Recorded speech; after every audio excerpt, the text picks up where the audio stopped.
कहानी शुरू होती है गांव से।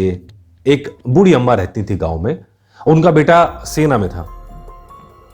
वो सेना में जब गया तो काफी दिन हो गए, तो फिर खबर आई कि वहां पे लड़ाई शुरू हो गई है। और लड़ाई शुरू होने के बहुत दिनों तक कोई खबर नहीं आई।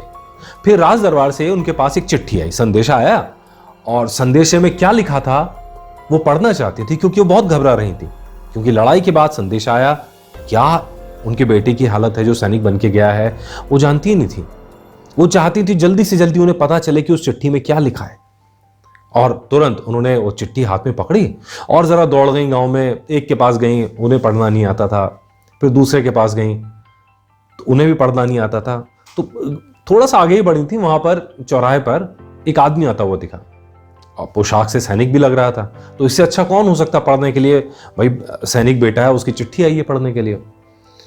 तो बूढ़ी अम्मा ने तुरंत उनके पास पहुंची, बेटा बेटा ये चिट्ठी मेरे लिए पढ़ दो। और बेटे ने चिट्ठी हाथ में ली, मतलब जो सैनिक था, और देखते के साथ उसे रोना शुरू कर दिया। खूब जोर जोर से दहाड़ मार मार के रोना शुरू कर दिया। अब इतना देखना था, बेचारी मां तो वैसी घबराई हुई थी कि चिट्ठी में पता नहीं क्या लिखा है। तो उस सैनिक का रोना देखते हुए उन बूढ़ी अम्मा के भी आंसू छूट गए, वो भी रोने लगी वहां पे। आंसू भर भर के, मतलब डर, क्योंकि मन में है डर, ज्यादा डर आता है आपको, खबर से भी ज्यादा डर आता है। वो डर है कि क्या होने वाला है, वो भी रोने लगे। सैनिक पहले ही रो रहा है, वो दो जने रो रहे हैं। तो वहां उसी चौराहे से एक आदमी और गुजरा, तो उन्हें दोनों को देखना था। वहां खड़ा हुआ, मुश्किल से मिनट भर बीता होगा, उसने भी रोना शुरू कर दिया। बीच चौराहे पर 3 लोग खड़े हैं और तीनों रो रहे हैं, बहुत जोर जोर से दहाड़ मार मार के रो रहे हैं। मजमा होना ही था। आसपास लोग इकट्ठे होने शुरू हो गए, उनको चारों तरफ से घेर लिया।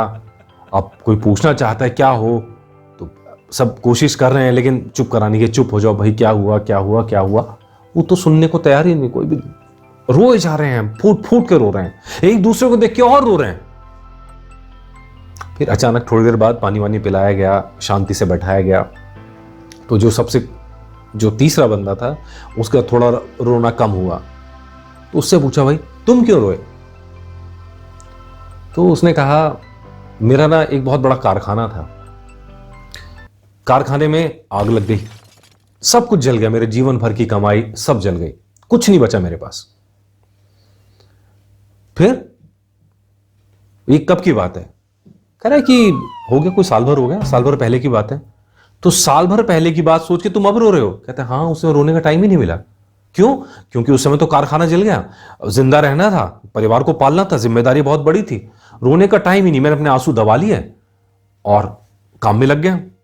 आज जब मैं यहां से गुजर रहा था तो इन दोनों को रोते हुए देखा, फिर मेरा जितना दबा हुआ गम था सब निकल आया। होता है ऐसा अक्सर, आपने भी गौर किया होगा, एक दूसरे को देख के हमारे भी, अगर हम उदास हैं तो शख्स उदास रहा होगा लंबे समय से, रोना छूट गया बुरी तरह। तो उसने बताया ऐसी बात है। अच्छा अच्छा अच्छा, मतलब तुम्हारे साथ कुछ विपदा नहीं हुई है?